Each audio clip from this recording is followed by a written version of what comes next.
Good evening, and welcome to Queer News Tonight. And we queer up breaking news.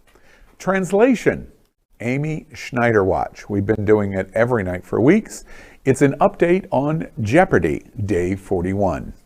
After a 40-day win streak, making hers the second largest win streak in Jeopardy history, Amy Schneider has been dethroned.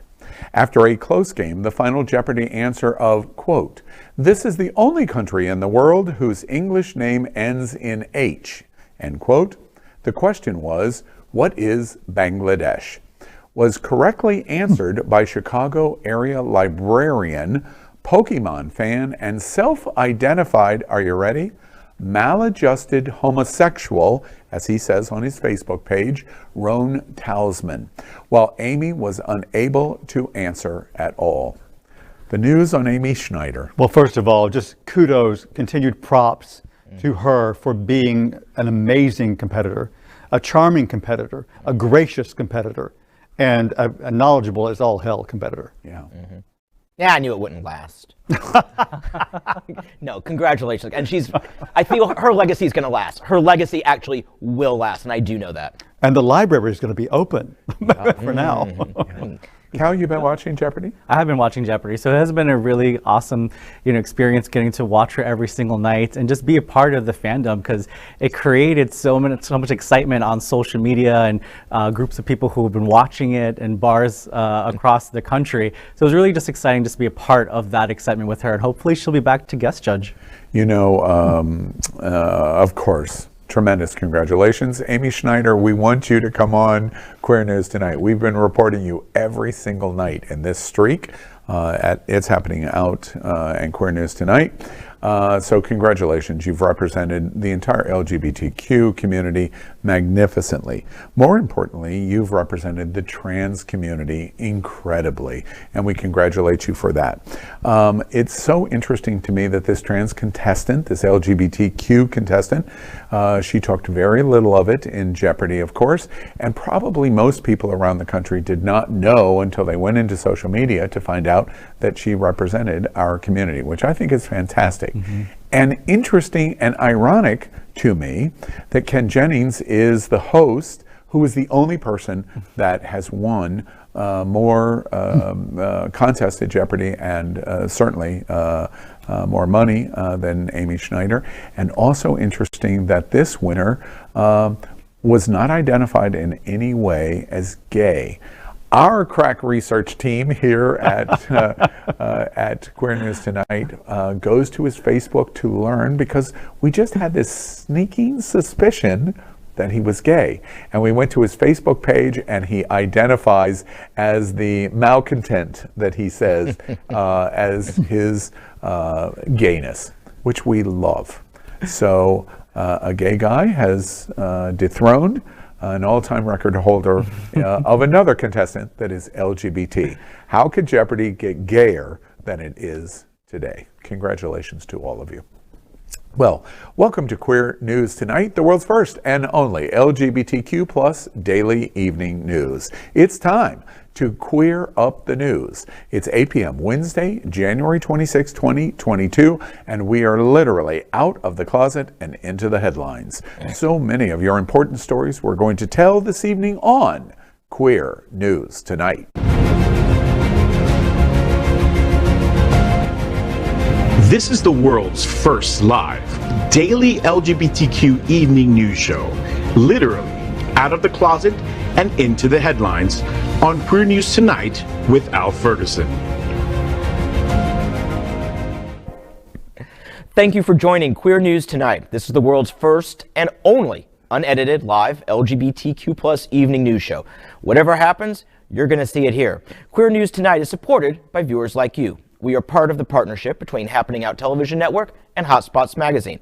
Hotspots is celebrating 36 years of the LGBTQ plus experience. We bring you the best of LGBTQ plus news, entertainment, and support of our community. I'm your anchor at Queer News Tonight, Al Ferguson. And let's begin by welcoming anchor John Hayden. John's been a journalist for 27 years and now works for several South Florida outlets, including SFGN, covering politics, arts, the art scene, mostly for his own participation in happy hours. He spent much of his career covering the stupidity and scandals of Hollywood and has interviewed nearly every big name in television, movies, and music. John tells us that he considers the time he spent, that he had to sit, actually, and interview Shirley MacLaine after she yelled at him as the scariest 4 minutes of his life. Good evening, John. Good evening, Al. Now, let's welcome anchor Kal Gajraj. Kal is a communications executive and adjunct professor. He is a regular guest anchor here on Queer News Tonight and the It's Happening Out television network. Good evening, Kal. Good evening, everyone. Thank you, John. Now let's welcome Dale Stine. He received a master's degree from the world-famous Juilliard School. He is a well-known photographer and is famous for his photographs of internationally acclaimed DJs, producers, drag personas, politicos, business people, and entertainers, including our very own Faye What? He is presently the director of music ministry at Unity of the Bay and moderator of South Florida's largest LGBTQ Facebook group, Miami Gay List, which is now also on Instagram at Miami Gay List Official. Dale is currently vice chair of Miami Beach's Human Rights Committee. Good evening, Dale. Why, thank you so much. It's great to be here. We are the reporters for Queer News Tonight, and this evening we begin with the queer headlines. The LGBTQ community in South Florida and across America is diverse. Our community across the world is vast. And here are the bullet points of the queer news for today, Wednesday, January 26th. Well, let's begin by queering up politics. Announced yesterday, more than 500 corporations have called on the Senate to pass LGBTQ plus non-discrimination. More than 500 major U.S. corporations have joined the Human Rights Campaign in calling on the Senate to pass the Equality Act, the HRC said yesterday. It's the largest business coalition ever in history to come together in support of legal LGBTQ plus equality. Passed by the House in February, the Equality Act would expand existing civil rights laws to explicitly outlaw discrimination based on an individual's sexual orientation or gender identity. It would also improve protections for women, people of color, and people of all religions. But while the legislation's proponents say the Equality Act would simply build upon existing tenets of the 1964 Civil Rights Act, opponents of the bill say it would jeopardize religious objections, by which business owners can deny services to LGBTQ plus individuals in the name of religion. Well, I mean, it's never going to pass. We're not close to 60 votes, and there was a time when country club Republicans, the kind that could get elected in, say, New York and Connecticut, they are no longer in the party. Now it's just made up of evangelical, conspiracy theory-loving traitors. Do you think, I'm curious, do y'all think it's important that so many major U.S. corporations have said, regardless of the politics, the Senate should do this anyway? Absolutely. I think that, I work in corporate America and spend majority of my career in it. And a lot of companies are going towards diversity, equity, and inclusion and creating policies beyond what's mandated by the government. And they're creating these policies in their own organizations for their employees. So whether or not the bill passes or not, there's a lot of programs that are being put place by these Fortune 500 companies to protect their own employees. I'm also curious, in this announcement by the HRC and getting so much of corporate America to support the Equality Act, and do you think over the next 5 years, 10 years, we're watching a separation, just as you've said, of major corporations saying we must embrace diversity and equality versus the individual baker that says, I don't have to make you a wedding cake? No. It's typically a one-person, two-person, three-person small business that is actually discriminating. Do you think over the next 5, 10 years that the corporate thinking of diversity is going to win? Well, it's the power of the American dollar, the almighty dollar. And I like to think that this is maybe a trickle down that will work, actually, because when you're touching the large corporations and so many people who work for them, that does branch out into the family unit, cousins, sisters, brothers, uncles, etc. And I just wanted to also note that, that HRC has been very smart in how they created the Corporate Equality Index many years ago. And they judged corporations on their their performance in the arenas of the LGBTQ plus community. Yeah. And corporations listened and started making changes. And that has been a big boon to our community. So is the bottom line, you think we'll be better 5 years from now, 10 years from now than we are today? Absolutely. And especially with a lot of corporations now that are implementing chief diversity officers, and they're making sure that programs are in place to make sure their marketing and communications are diverse, that their policies are inclusive of all employees, and that their promotions and new hires are equitable across the board. Yeah, I mean, we're winning South Florida. We're winning corporate America, but we're just going to continue to give headlines to these mom and pop headline-seeking losers. Okay. John, we're up. I have very strong feelings about that. All right, up next, let's queer up South Florida gay news. From South Florida gay news, Palm Beach County's dying LGBTQ plus social scene. With more than 1.5 million people, Palm Beach County has a larger population than 11 U.S. states. But despite being a booming metropolis with miles of gorgeous beaches and malls filled with high-end shops, the LGBTQ plus scene is sorely lacking, and it just took another blow. In this week's SFGN, online and on stands tomorrow, I look at the state of the social scene in Palm Beach County. The closing of House Lounge is the latest LGBTQ plus business to shut its doors. After financial struggles, issues with neighbors, and COVID, the business is closing. That leaves just one full-time business, Mad Hatter Lounge, as an LGBTQ plus social spot. Of course, one of our goals has been acceptance, which we find in many welcoming straight businesses. For example, Lilo's Street Food and Bar holds a traffic-stopping drag show, and Howl and Owl hosted a Smart Ride fundraiser. But it shines a light on the fading importance, or at least the relevance, of the gayborhoods. Read my entire story in this week's SFGN, online and on stands tomorrow. John, I want to jump in immediately because, and first off, bravo that you and SFGN have done a story like this. Really, really important for community.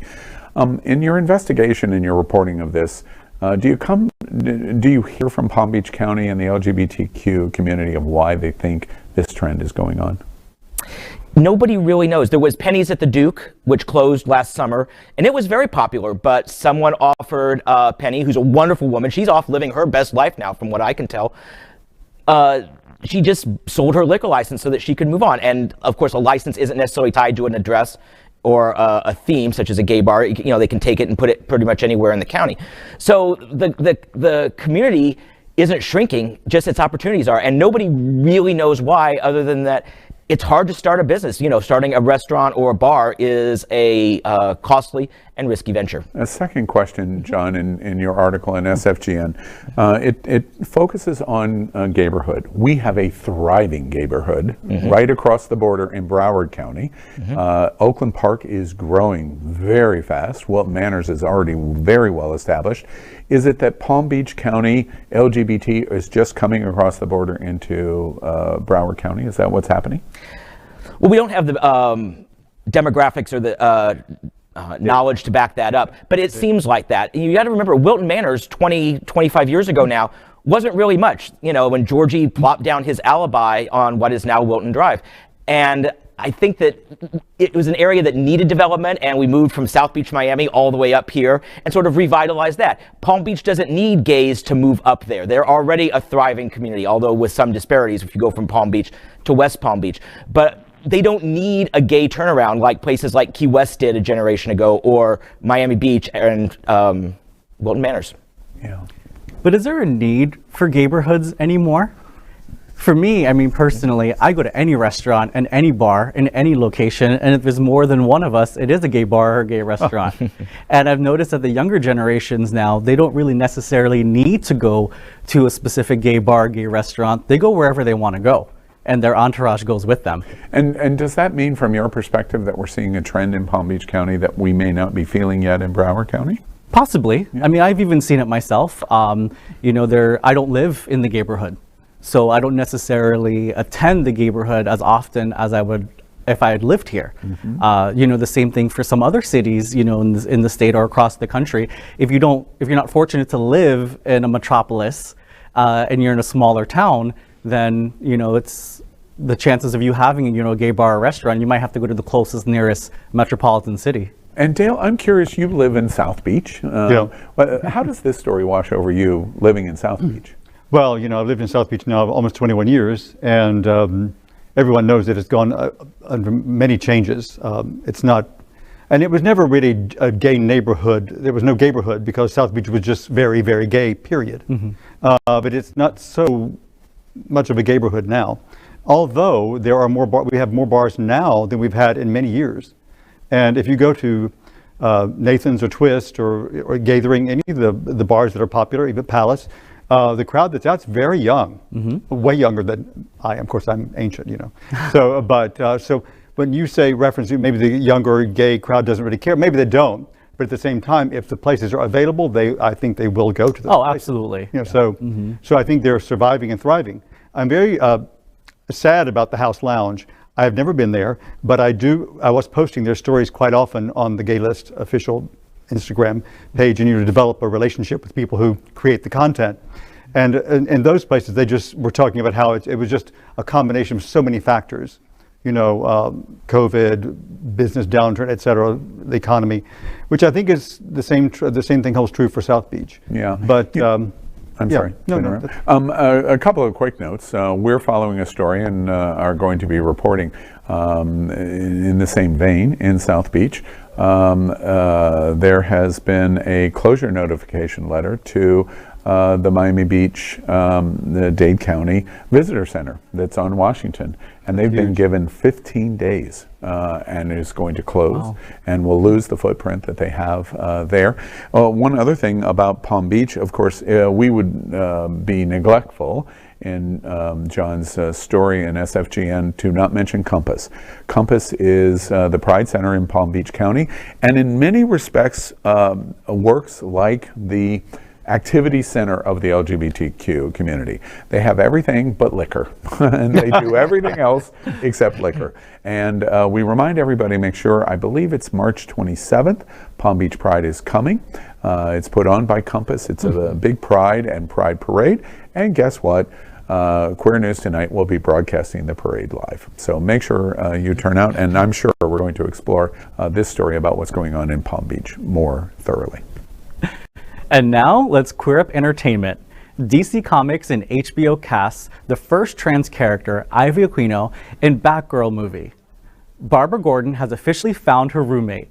Ivory Aquino from Tales of the City and When We Rise has been cast in HBO Max feature film Batgirl as Alicia Yao, the best friend of the title superhero, also known as Barbara Gordon, played by Leslie Grace. Both Aquino and Yao are transgender, marking their first time a live-action film adaptation of a DC Comics title will feature an openly trans character. Yao first appeared in a 2011 issue of Batgirl, written by Gail Simone and penciled by Adrian Syaf. Is representation in entertainment for the trans community important? Oh yeah, absolutely. I mean, we love this. Well, let's just Absolutely. look back at the breaking news.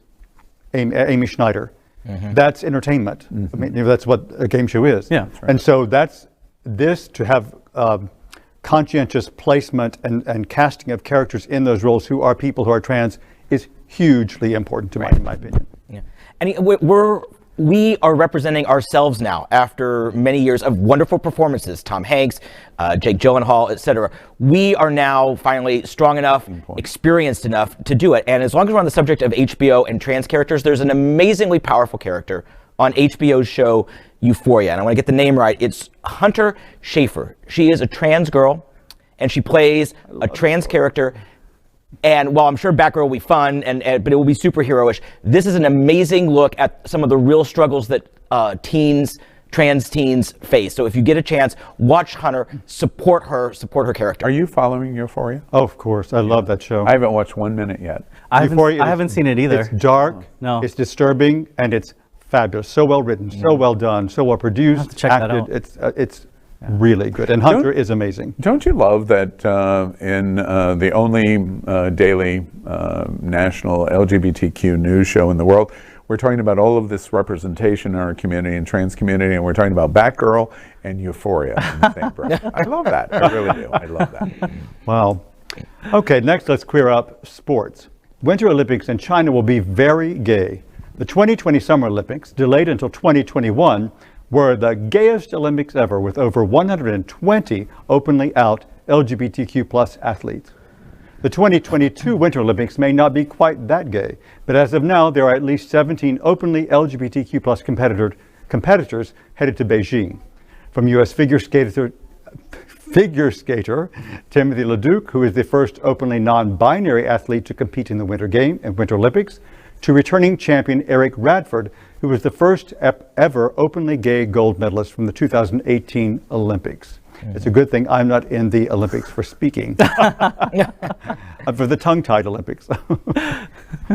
I think my question is, my worry is that the people who need to see and know that these are openly gay athletes won't see them. You got to remember, it's not like Mike Tirico is being translated into other languages.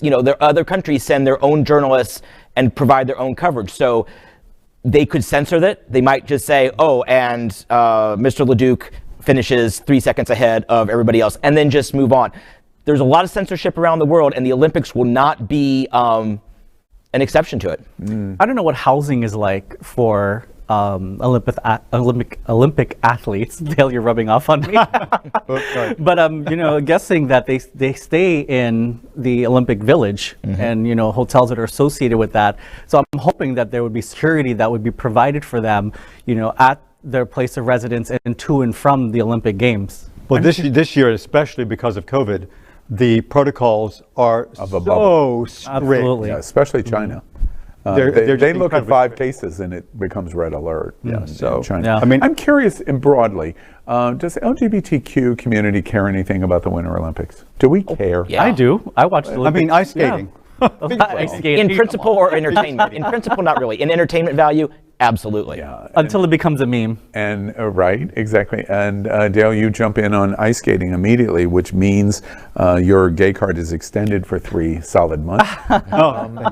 Beyond ice skating, do we care much about sports? I know a lot of gay friends who love, the things that are in the snow. What are those things? Yellow snow? No, there's Snow bunnies? Snow. Skiing, maybe. Luge. Luge. Snow cones? Luge. Right. I keep luge in my bedstand. Damn. Well, I lost that conversation. It's funny for me because I'm going to disappear over the next 2 weeks. I've been to the Winter Olympics in Vancouver. Been to the opening ceremonies. Vancouver was like 2010. Yeah, thank you. Wow. Went to the opening ceremonies in Salt Lake. I love the Winter Olympics. They're stunning. What are your favorite sports? Ice skating, of course. I make the joke of you, but it really is a joke of me. I like hockey. I like downhill.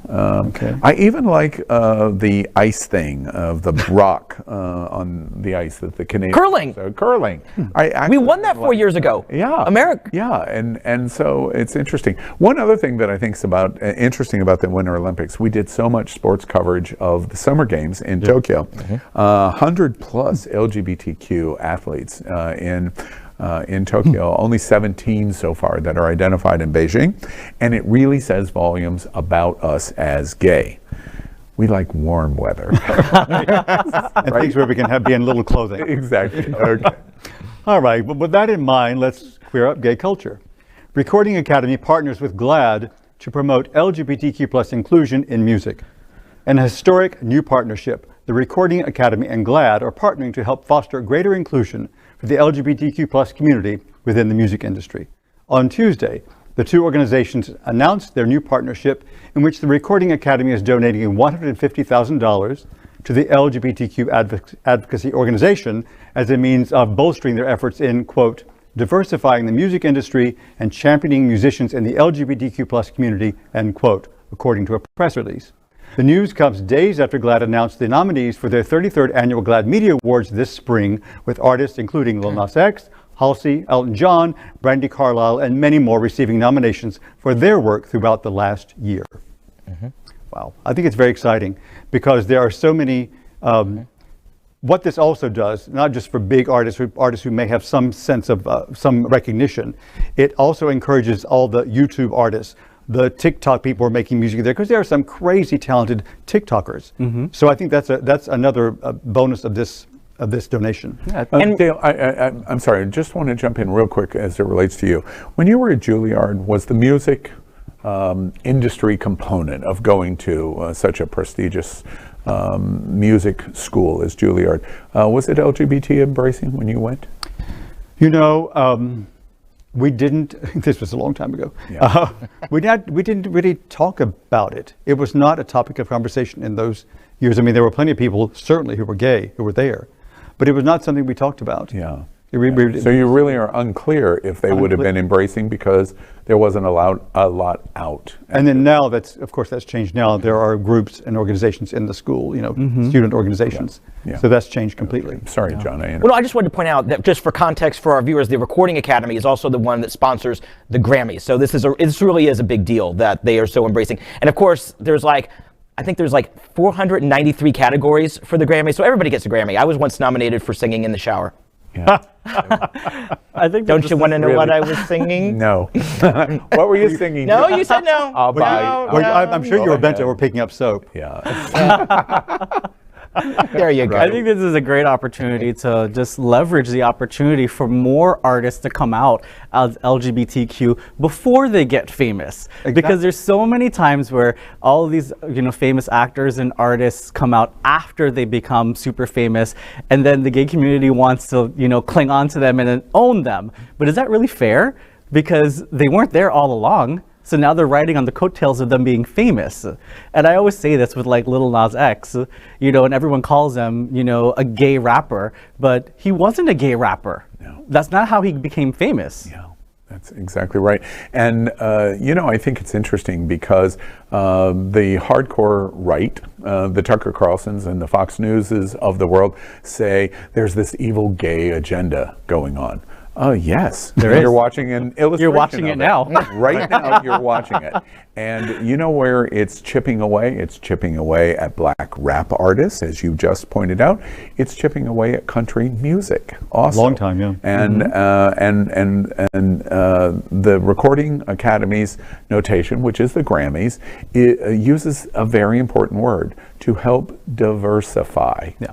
Which means diversification equals equality. I just point out the brilliance of this story that we're very proud to report on tonight is GLAAD. If you ever wondered why an organization like GLAAD exists, they've just proved it. Because they have stepped into an organization to say the LGBTQ community is broadly super important to you, and your industry will improve if you diversify and focus on equality. And that's what GLAAD was able to do in opening the door. And this will lead not only to diversification and awareness in recording studios and recording and record companies and related music industries and songwriters in terms of the lyrics that they write about and being less misogynistic and all kinds of other things. That's what this first investment from the Recording Academy and GLAAD will lead to. Bravo on all accounts. Next, we report on our partnership with Sunshine Cathedral, the world's largest queer church here in Fort Lauderdale. We are broadcasting from our permanent set here at Sunshine in supporting that partnership. Happening Out Television Network broadcasts the largest LGBTQ religious live broadcast in the world, as more than 30,000 watch every Sunday at 10:30 a.m. Eastern. Watch this.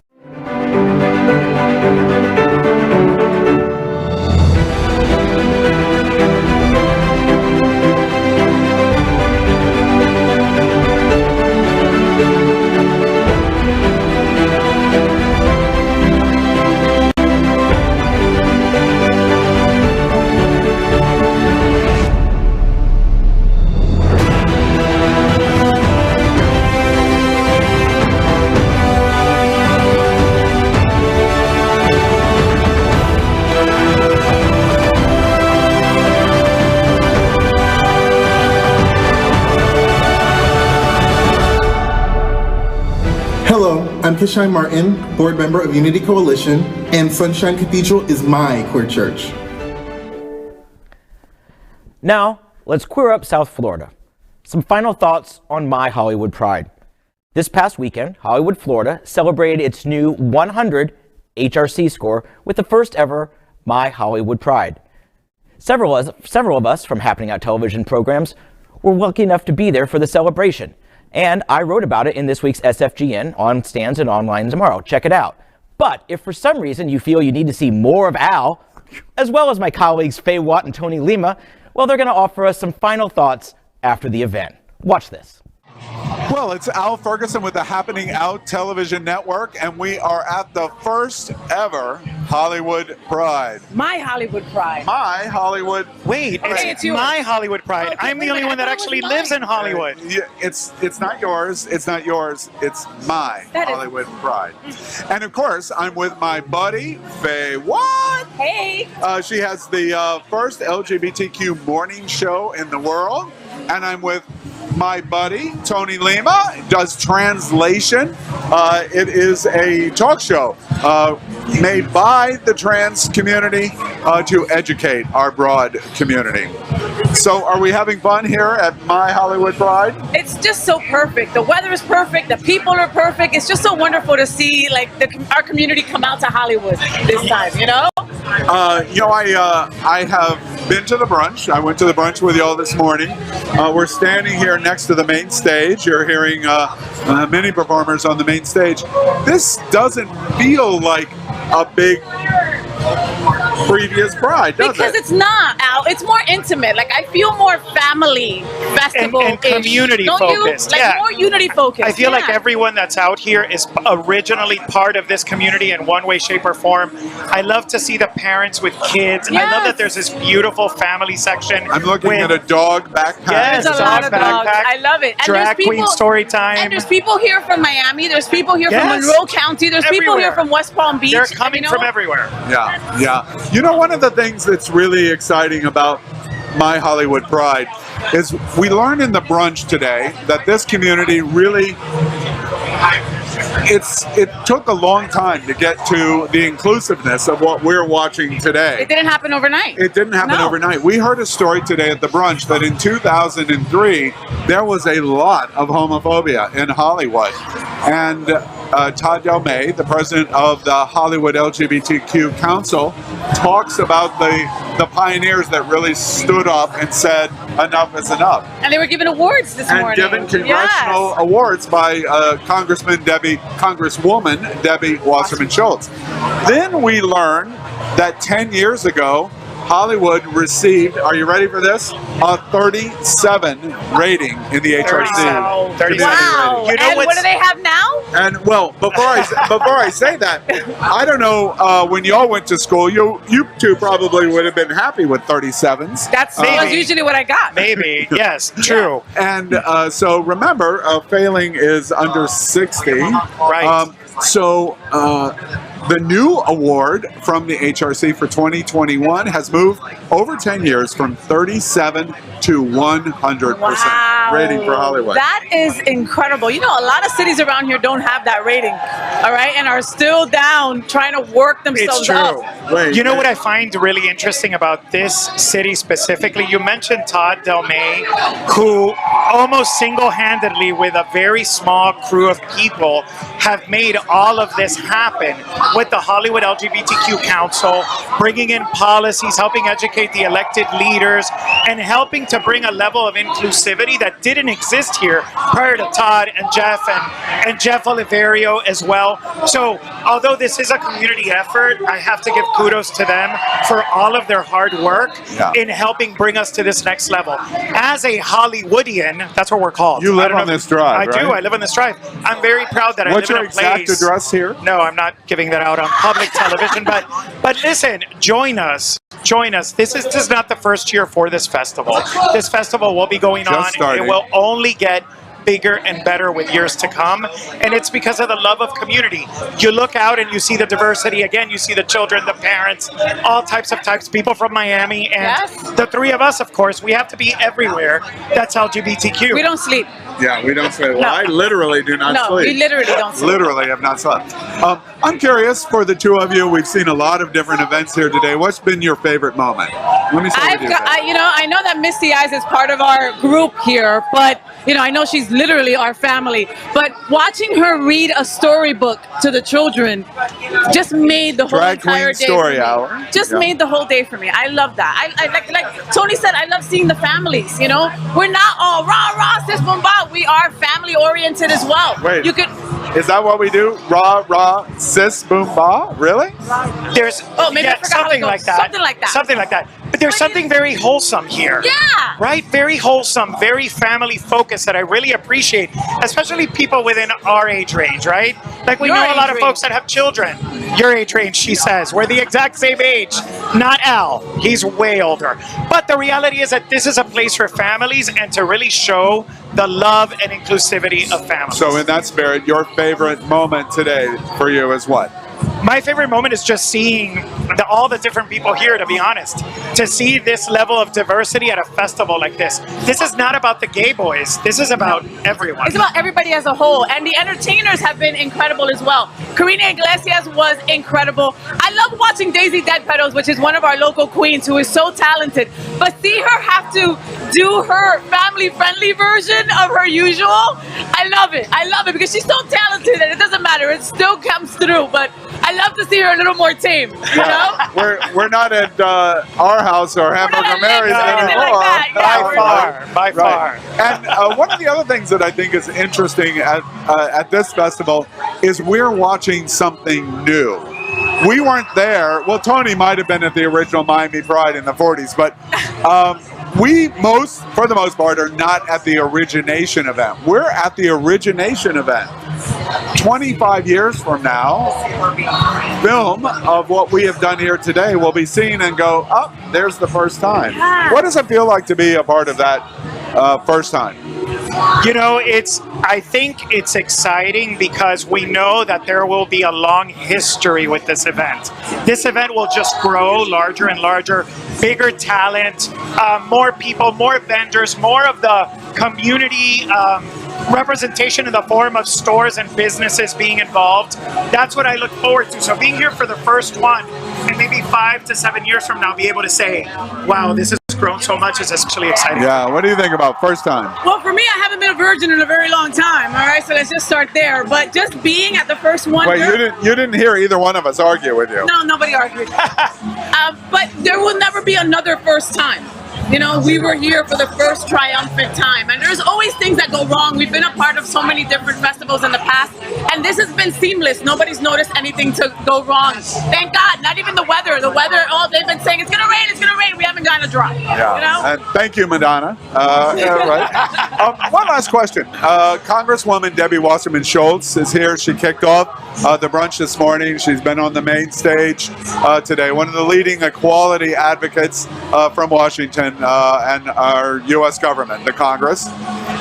She makes the point today, which I hadn't really thought of in relation to Hollywood, that when your community is not seen, you lag behind in representation in your community. And she was drawing the comparison. Hollywood doesn't have any gay bars. No. Hollywood didn't really, before the council, have any LGBT organizations. There's not a dramatic and strong LGBTQ business community. That makes this Hollywood Pride, my Hollywood Pride, even more significant because she makes the point that the community has finally arrived to say, we're here. What do y'all think about what she was saying? Well, and the community embracing us. Like, I love that these local institutions here are doing their own pride things. They're doing their own pride specials. The waitresses are dressed in pride colors. You know, you see so the straight people are being our allies today. You know, welcoming us, basically supporting us and hugging us. Yeah. That's how I feel. Yeah, you know what's really, really exciting about that is that the level of inclusivity that we're seeing here, like we said, is a little bit different. And dare I say my catchphrase of representation matters. Right. They all say and make a little bit of fun of, but it's the truth. It's the truth. Like, for the folks that are not LGBTQ or who are cisgender and don't understand the trans community, to see such a level of unity here is really inspiring. It makes you want to be a part of community, be a part of something greater. And I love that about this Pride specifically. Yeah. Well, it's been a great day. My Hollywood Pride. And we ain't done. and we ain't done. We're not done by far. It's in the record books, and it's in the record books. The first one is done and out of the way as being launched, and we're going to look forward to January of 2023. Can we say congratulations to the council? My God. Yeah. I mean, Congratulations. Yeah, What a beautiful congratulations. festival. Yeah. Well, we're all here at My Hollywood Pride. Congratulations, Hollywood. You've done yourself very proud.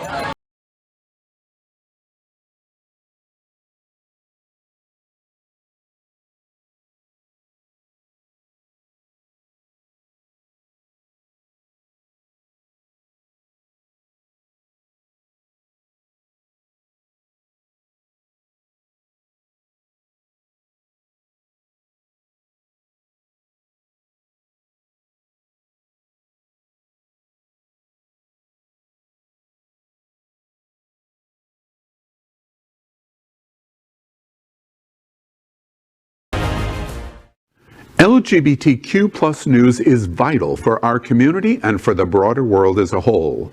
We have enough enemies at Fox News. Tucker, Sean, and Laura are loud. We need passionate allies. Happening Out Television Network, Queer News Tonight, and It's Happening Out are literally out of the closet and into the headlines. Our community needs your support. Like this broadcast and subscribe now to ensure the growth